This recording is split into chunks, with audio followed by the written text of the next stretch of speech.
देखिए रिद्धिमा शर्मा से मैं इंटरव्यू कर रहा था, आराम से बातचीत, तो मैंने सोचा कि चलो भाई इनका क्या पक्ष है, क्या राय है, जिस तरीके से बातें। इनको सबसे पहले तो आप लोगों ने देखा होगा कि इन्होंने गांधी जी के लिए, हमारे राष्ट्रपिता के लिए कैसे अपमानजनक शब्दों का इस्तेमाल किया था। वीडियो काफी वायरल हुआ था, तो मैं तभी से इस लड़की को जानता था।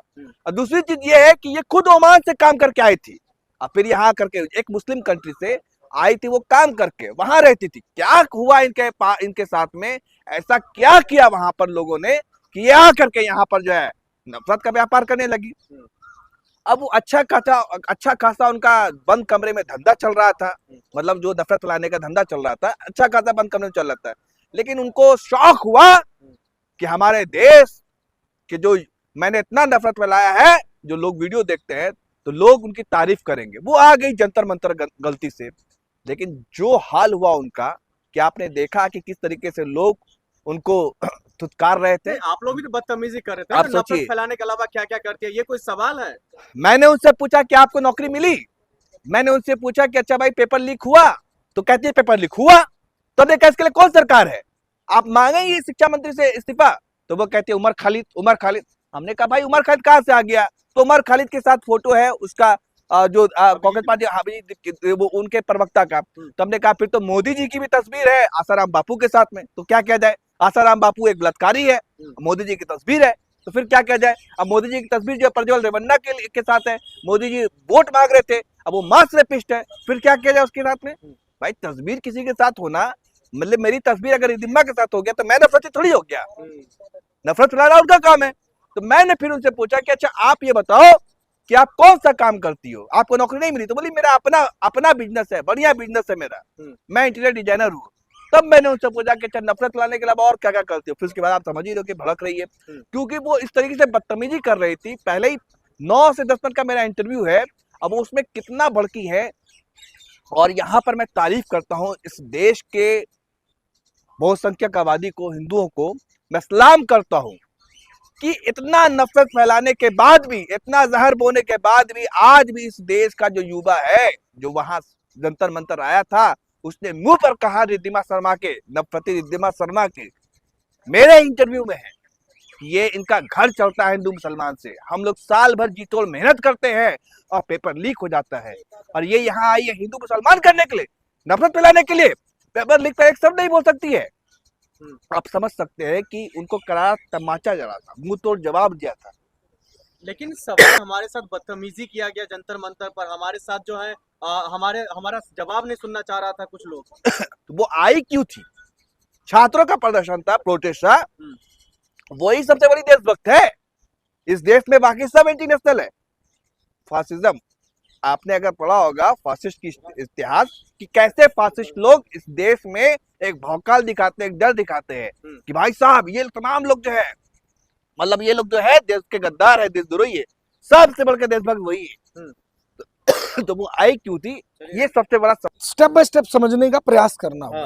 कांग्रेस जनता पार्टी के जो संस्थापक है अभिजीत दीप के, उनके ऊपर जिस तरीके से हमला हुआ है, मैं आपको बता देता हूं, आप सभी को ये बात पता होनी चाहिए कि वो हमला अभिजीत दीपके पर नहीं हुआ है, वो हुआ है देश के युवाओं के भविष्य पे, देश के युवाओं की गाल पर एक चाटा मारने का काम किया है। चाहे वो सीबीएसई के 10वीं और 12वीं के विद्यार्थी हो, चाहे वो एसएससी के विद्यार्थी हो, चाहे वो सीयूईटी के विद्यार्थी हो। तमाचा लगा, ये क्यों नहीं आप कह रहे हैं? नफरती गैंग कैसे कहेंगे आप बताइए ना। वो बच्चे अगर धर्मेंद्र प्रधान के इस्तीफे की मांग करें तो नफरती कैसे हुए? अरे देख रहे जनता को इमोशनल तरीके से आप जो अपने साथ जोड़ रहे हैं, और आप कह रहे हैं जो वो देश के लिए कर रहा है। नहीं तो इमोशनल तरीके से साथ थोड़ी जोड़ रहे हैं, वो तो एक ही मांग कर रहे हैं, बड़ी कर रहे हैं, आप लोग एक्सेप्ट क्यों नहीं कर रहे? नहीं देखिए, बड़ी सिंपल सी मांग है, इसमें कोई जोर भी नहीं लगने वाला। केवल धर्मेंद्र प्रधान का इस्तीफा ही तो होना है, इसमें क्या समस्या है? ये तो बहुत छोटी सी बात है। जहाँ एप्स्टीन फाइल के मुद्दे को आप भटका करके दाएं बाएं ले जा सकते हैं, ये तो धर्मेंद्र प्रधान का इस्तीफा तो बहुत छोटी सी चीज है। राष्ट्रवादी का थप्पड़ पड़ा है अभिजीत दीपके को। राष्ट्रवादी नहीं, राष्ट्रीय गद्दारों का एक थप्पड़ पड़ा। वो राष्ट्रीय गद्दार हैं वो लोग जिनकी आप बात कर रहे हैं, राष्ट्रीय गद्दार जिनके खून में गद्दारी शुरू से भरी हुई है, जिस संगठन का निर्माण अंग्रेजों के द्वारा किया गया था केवल और केवल मुखबरी के लिए, चाटुकारिता के लिए, और अपनी दलाली के। तो अभिजीत दीप के ऊपर भरोसा कैसे किया जाए, ये बीजेपी का आदमी नहीं है? क्यों कर रहे हो भरोसा भाई? अभिजीत दीप के पे आप भरोसा बिल्कुल मत कीजिए। आपको अगर भरोसा करना है तो आपको भरोसा खुद पे करना होगा, क्योंकि आप लड़ाई किसकी लड़ने वाले हैं? आप लड़ाई खुद की लड़ने वाले हैं।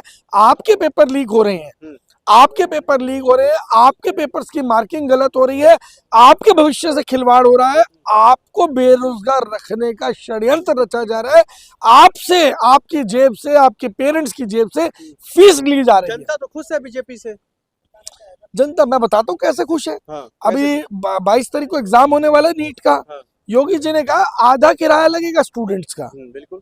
अरे भाई एक बात बताओ, आपने बोला बिल्कुल, अरे भाई आप मुझे एक बात बताओ, वो स्टूडेंट्स जिनका 1 रुपया भी नहीं लगना चाहिए, क्योंकि वो बच्चे तो ऑलरेडी एक बार पेपर दे चुके, उनके ऊपर यही बहुत बड़ा वजन डालने का काम कर रही है सरकार के उनसे दोबारा पेपर लिया जा रहा है। योगी जी मुफ्तखोर नहीं बनाना चाहते छात्रों को, इसलिए कह रहे हैं आधा पैसा दे करके हम छात्रों पर जो है उसके साथ खड़े हैं। भाई इनको इस विषय को ना, बस में ट्रेवल करने को मुफ्तखोरी नहीं कहा जाता, ये जनता का हक है। आप अगर बात करें ना, जब ही अभी पेट्रोल और डीजल की कमी हो गई थी, बहुत सारे ऐसे देश थे जिन्होंने अपने देश के अंदर पब्लिक ट्रांसपोर्ट को पूरी तरह फ्री कर दिया, क्योंकि पेट्रोल डीजल कब बचेगा? जब मैं, आप, हम सब गाड़ी स्कूटर चलाना बंद करेंगे। और कब बंद करेंगे?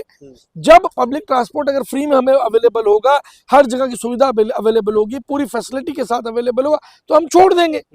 लेकिन अगर आप इसको बोलेंगे तो जो मुफ्तखोरी है, अरे नहीं भाई, इसे मुफ्तखोरी नहीं बोला जाता। मुफ्त में शिक्षा मिलती है, भविष्य का निर्माण होता है, तो इसका मतलब ये हो गया वो मुफ्तखोरी हो गई। नहीं, आप लोग जो है धर्मेंद्र प्रधान का इस्तीफा क्यों मांग रहे हैं? सही कह रहे हो आप, हमें इस्तीफा ना नरेंद्र मोदी का मांगना चाहिए था।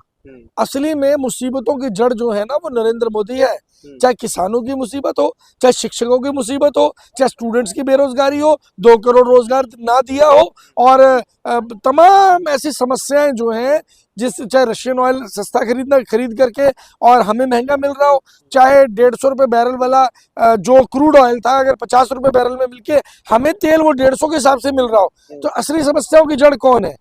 देश के मुखिया नरेंद्र दामोदर दास मोदी। तो उनका इस्तीफा मांगना चाहिए था, मुझे भी ऐसा। नहीं, आप ये कहना चाहते हैं जो अभिजीत दीप के जो भगत सिंह की तरह बम फेंक दे क्या संसद के अंदर? देखिए, शहीद आजम भगत सिंह एक बहुत महान शख्सियत है, और उन्होंने बम जो फेंका था वो किसी को मारने के लिए नहीं फेंका था। उन्होंने जो शहीद आजम भगत सिंह ने जो बम फेंका था, उन्होंने एक बात बोली थी, बहुत अच्छी बात बोली थी, कि बहरों को सुनाने के लिए धमाके की जरूरत होती है। तो उन्होंने कोई बम नहीं फेंका था, किसी को मारने का प्रयास नहीं था, वो लो डेंसिटी का ब्लास्ट था। और अगर आज की तारीख के अंदर देश का युवा रोड पर उतर रहा है, तो ये एक लो डेंसिटी का ब्लास्ट ऑलरेडी हो चुका है। देश के नेताओं के कान फट चुके हैं, खुलने शुरू हो चुके हैं कि अब आपको बात माननी होगी, धर्मेंद्र प्रधान को तो इस्तीफा देना ही होगा। और उसके बाद लाइन में बहुत सारे ऐसे नेता हैं जो निकम्मे हैं, जिसकी वजह से देश के लोगों का करोड़ों रुपए का नुकसान आज भी हो रहा है। चाहे उसके अंदर आप E100 की भी बात करें, एथेनॉल 100 की बात करें, किस तरीके से गन्ने का रस गाड़ियों के अंदर डाल करके चलाने की तैयारी हो रही है, और